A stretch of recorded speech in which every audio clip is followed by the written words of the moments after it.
Ang mabuting balita ay matatagpuan sa 12 kabanata ng Ebanghelyo sangayon kay San Lucas, talata 13 hanggang 21. Sinabi kay Jesus ng isa sa mga naroroon, "Guro, iutos nga po ninyo sa kapatid ko na paghatian namin ang aming mana." Sumagot siya, "Sinong naglagay sa akin bilang hukom o tagapaghati ng mana ninyo?"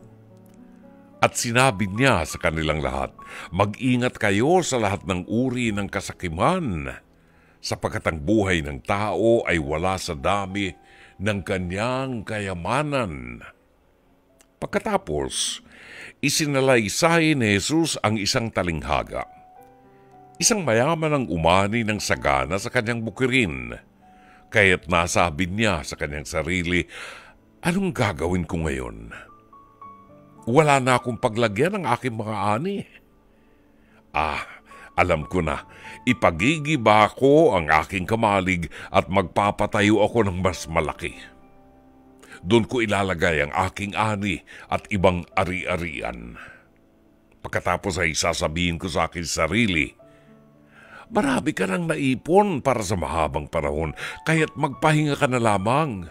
Kumain, uminom, magpakasaya." Ngunit sinabi sa kanya ng Diyos, "Hangal! Sa gabi ring ito'y babawian ka ng buhay. Kanino ngayon mapupunta ang mga inilaan mo para sa iyong sarili?" Ganyan ang sasapitin ng sino mang nag-iipon ng kayamanan para sa sarili, ngunit dukha naman sa paningin ng Diyos. Mga kapatid, ang mabuting balita ng Panginoon.